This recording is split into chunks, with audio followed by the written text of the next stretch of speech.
here we are. Yes, we are. One more time. I'm feeling sad. We're leaving Orlando. Yeah, we've been stuck here for a while now, and when you saw us last time, we were driving into Orlando, and we thought for 9 or 10 days, and it's ended up being about 4.5 weeks because our little car, the Mini Cooper that you can see on screen, we tow behind. We started having issues with it clear back in Arkansas, as you saw in the last video. Fast forward to now, it had to have some significant work done, and we just got it back this last Tuesday. So now we're getting ready to hit the road again. And what we've realized is along the way, we've had a couple major milestones. The first was just before we left. I turned 55. Woohoo! And right now, about I am turning 60. So here's the theme for this video. It's weird being the same age as old people. Because we're not old. No. At least I don't feel it. Except for the people at Goodwill. Yeah, they think you're old. Yeah, I went to Goodwill early on in our stint here, and I was all excited about my little deals I found. And then I'm about to pay, and the lady goes, "Oh, and you get the senior discount as well." And I'm like, I didn't say. Oh, I go, "Am I that old?" And she goes, "Well, are you more than 55?" I go, "Yes." I wanted to say, "How did you know?" But I guess it's the gray. I don't know, the wrinkles. Anyway, but I saved 10%. Here's one of the things about a milestone like this is you always reflect back and you go, I always thought that I'd be more mature than now. I thought I'd be further down the road, not just on this trip, but in life. I thought I would be further along. And it's got me to asking the question, how does God get us to grow up? And I want to just center on one thought. My mentor, Dave Needham, used to say that God has this maturity cycle that he's taking us through, from trials to truth to trust to travel. And that's been what we wanted to do. We wanted to be traveling down the road, but God has had something to teach us. We've had a trial of a vehicle that won't run, that's going to be costly, that required us to stop and pause. First, we had to know, God, what are you up to? What are the truths you want us to understand? And part of it is, how much will you spend to fix the problems that are going on? With a car, we knew we don't have an unlimited supply of money. But with people, we know that we have no limits to the amount of love, the amount of faith, the amount of hope that he's given us on behalf of somebody else. So the truth of the matter was always meant to be trusted. And then once we've trusted God, it gives us an opportunity to travel, move from trials to truth to trust, to be transformed and travel along the road. One of the things we want to do is tell you about some of the truths that he's been teaching us, but it's been largely through a lot of you. It's been through the relationships we've had along the way. So we're going to walk you through our time here in Florida, because that's been most of it. And we'll spend a little bit of time talking about Charlotte and Portland, Oregon. And the first couple is Mike and Paula Carlson. We love you guys. They are the directors of the campground that the Wycliffe Associates volunteers come and serve in, and they live here full time, some of them.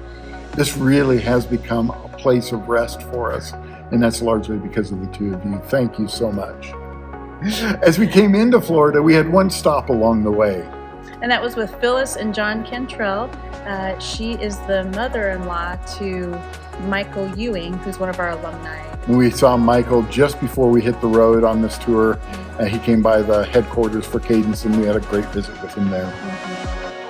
Our first stop while we were in the Orlando area was with... Bright and early one morning, we had breakfast with Connie Katie at her beautiful home. Thank you, Connie, for your hospitality. As many of you know, Ben Katie passed away just a few months ago, so we had the privilege of hearing just stories of God's faithfulness in their lives with Cadence International. We also had a chance to visit with Gary and Robin Peterson, who work with Wycliffe Bible translators, and it turns out that his family was one of the first supporters for Dick and Margaret Patty back in their early years when Joyce and the kids were all little. He remembers them as them coming to their home in California. Very special time. Then we also had a chance while Andrew was over there at Wycliffe Bible Translators to meet with Annette Peterson. Yes, and we saw her a couple years ago as well. She's still at Wycliffe Bible Translators. We had a fun visit, joined in on a little birthday party celebration over at Wycliffe, and had a great time. I also had the opportunity to meet with Jada Smith, who came over to the Wycliffe Associates campground here because I had no vehicle, and we had coffee. And thank you for that wonderful hour of time We just dive deep quick, and I love how you bring me to Jesus and remind me of truth. Yeah, Jada and Tim have been dear friends going all the way back to Multnomah days. They serve with Pioneer right here, real close to where we're camped out right now. Yep. Will and Diane Stevenson came for a visit as well. They live a little ways away, so once again, very kind. They drove here to have lunch with us. When they showed up, Diane had purple hair. It was just flaming, the same color as our shirts from last time. Yeah. We loved spending time with you guys. Thank you for making the trek in to see us. We finally got our car set up to go into the mini dealership. And while we were there, we had a friend, Holly Myers Jacobson, came to pick us up, and we went to grab lunch. And what a special visit, Holly. Thank you. She served as a Cadence kiddo years ago with her mom and dad in England, and we just had such a fun time rehearsing stories of God's faithfulness from way back then all the way till now. It was a delight to get time with you. Thank you, Holly. Once they started calling us and telling us some of the problems that were going on with the car, we knew that we'd have to start canceling some problems. We'd have to start canceling some of the plans that we had. And one of those was even Easter. So we ended up spending Easter here, right here in this room, actually. Yeah, with about 32 of the Wycliffe Associate volunteers. Oh, such a special time. And we just thank you for inviting us in and making us feel like family. This is where we started to see God really at work, why we were still here, because we started to meet some of the people that were actually camping here. And one of the first people that I ran into was a guy by the name of Paul Foxworthy. Paul and Mary Foxworthy. I noticed as I was walking by, I saw him. He had a hat of a retired Air Force on his head. And he said, "I see you work with military ministries." And I said, "Yes, Cadence." He says, "Oh, I've never heard of it." A little later, Ann was talking to his wife. And as we chatted with him, all of a sudden we realized that he was a Cadence alumni. It goes all the way back to the Clark Hospitality House in the Philippines. And that's where he went to a Bible study right outside of the gates. We had a hospitality house right there. And that was one of those first moments of just seeing there's still stuff for us to do while we're here. After that, we also met Linda. Yeah, the next morning I chose to help with the volunteers serving their snacks to them. And in talking at the table, this gal next to me, her name was Linda Rosengren. She proceeded to tell me a little bit about their story, which is tied to Cadence, actually OCSC. Her husband, Steve, who passed away just 2 years ago, used to attend one of our servicemen centers years ago, and that's where his faith became real, where he really started growing with his relationship with the Lord. So we had the opportunity again to go to her camper and to coin her, and it was so significant. She has a picture of Steve on the wall, and when I coined her, she teared up. She knew exactly where her little plastic putty was in her cupboard. She got it, she put it on the coin, and she put it right on the right-hand side of that photo. And it was just a special moment to sit with her and hear story after story of how God has used their family in tremendous ways, and they've served with New Tribes Missions all these years. So thank you, Linda. While we were stuck here, one of the things that we realized was what a gift God set up for us. When we dropped off our car, the mini dealership said, "We have a loaner car for you to use for the next few days." It ended up being for the next few weeks. We got to drive around. So we weren't suffering. We had a brand new Mini Cooper that we were driving around all over Orlando. Got us to all these meetings. Put miles on their car rather than ours. Thank you, Jesus, for your provision. Yep. So we got to go and do a little bit of traveling to some of the remote places that we were going to be seeing along the way. Instead, we would go out and make day trips of it. And the first one was with Stan and Bev Arnold. Yeah, we connected with them a couple, 2.5 years ago as well. Went to their house this time, and thank you for your hospitality. It was such a breath of fresh air and so homey and yummy food, and just time with you guys talking about things that really matter and the ministry that you're having with retired pastors in your local church. Oh, just touched our hearts deeply, and we're so grateful for you guys as limited term with Cadence as well.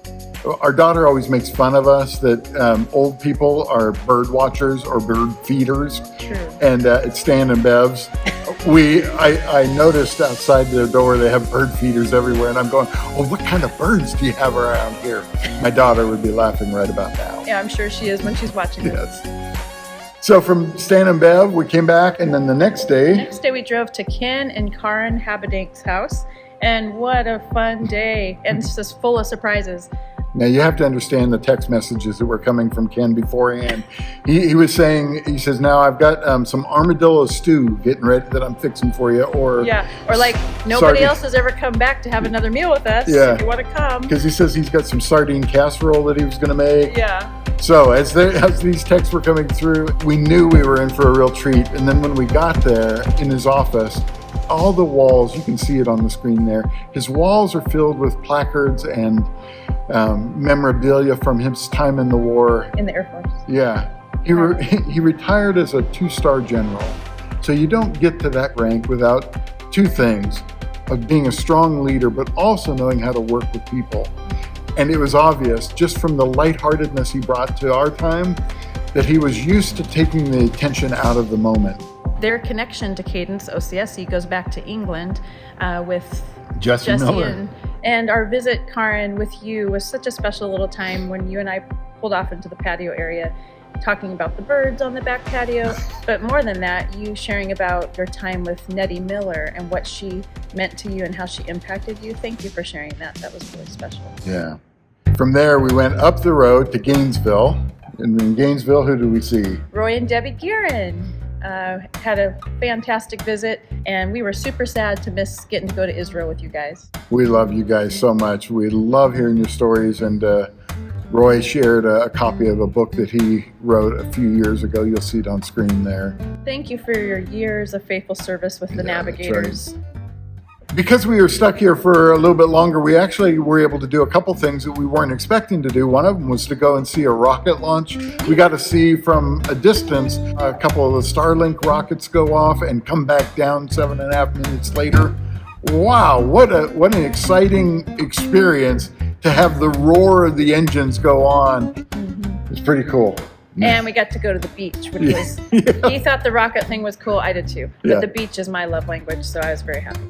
The other thing we got to do is one of the mornings we were a little discouraged, and we saw that there was community garage sale down the street. And again, just the way that God orchestrates our experience. One of the things we were hoping to do while we were here was to see Doug and Adele Cady. This is Connie Cady's son and daughter-in-law. We were hoping that we'd get a chance, but Doug has been over with the Jesus film over in some far distant land, and we weren't able to get together with him. So we thought, well, I guess we're going to miss out on time with him. But tell them what happened when we were going garage selling. selling. So it was on a Saturday morning. Duncan's like, hey, let's go on a date. Let's go get some coffee and go garage sailing. I'm like, yes. And there was a neighborhood, like you said, community garage sale. So we jumped in the car. We were doing it for a couple hours. I'm getting a little hungry. So I'm like, just one more. So I got out of the car before him, and I'm looking at some Christmas stuff with my head down. And all of a sudden I hear somebody say, Angie, is that you? And I'm like, as I look up, looking right at me, and it's Adele Cady, the guys that we wanted to see. And we just walked up to their house.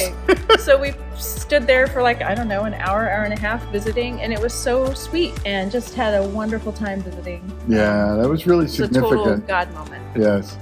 We had one more visit that we've gotten to do while we were here in Florida, and that was with Steve and Teeter Malden.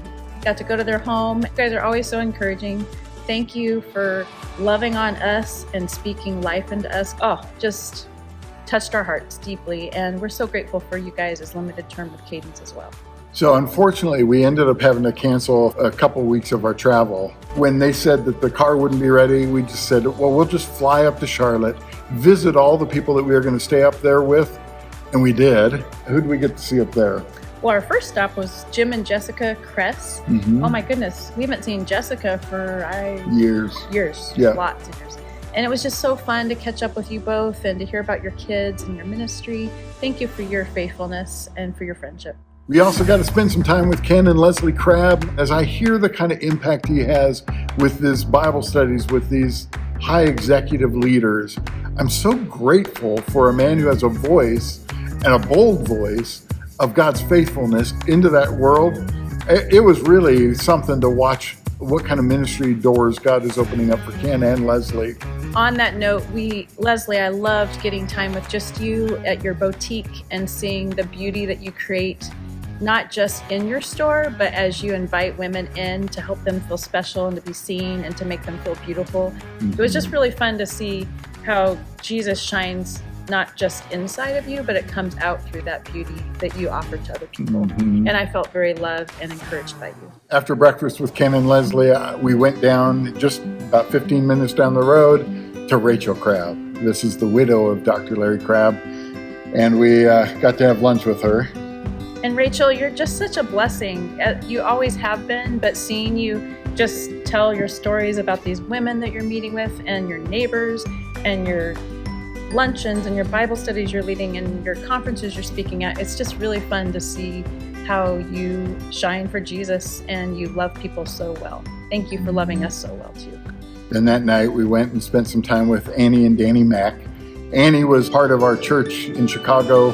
She moved down to Charlotte, ended up meeting Danny. We got a chance to meet him 2 years ago. And then I got to do her wedding. And a year later, have a baby. She's adorable. Thank you for our visits with you all and your hospitality. So from Charlotte, we flew over to Portland for the 2 memorial services for David Needham. One was a public one at Multnomah University. It was wonderful to honor my dear mentor and friend. Real love unnerves us all. David unnerved us all. When David looked at me, he was caught up in something far bigger than either of us. David Needham was the most gracious, dangerous, open-eyed dreamer I have ever known. That's because he dared to dream with me, and he dared to dream about me while gazing at our Father. It was wonderful to honor my dear mentor and friend and to see so many old friends. We especially want to shout out to David and Barbara James. Barbara is the daughter of David Needham and really has been a source of great encouragement to us over the last number of months as I worked with David on the Sunrise Promises before he passed away. But being back also reminded us how many years it's been since we were in Portland. And again, it's weird being the same age as old people. We saw all these people who were young with us. And now they look old, like us. Sorry, but it's true, guys. It is true. It's hard to face the reality that we are getting older. And it's weird to now be the same age as Dave Needham was when I first met him. And so that's our goal as we wrap up for this time, is that we will find a way to face the struggles and the conflicts that are coming along the road. With a level of maturity that we have not reached yet. Because it's weird being the same age as old people. It is. I still don't think I'm old, but some people say I am. And People the gray is showing it. Yes. Any last minute thoughts? I think I just want to give a shout out to all of you who have been so encouraging, either through emails, phone calls, text, just reminding us of the truth in this last few weeks that have been difficult. I just can't thank him and you guys enough for being on this journey with us. We love you. And until next time, bye for now.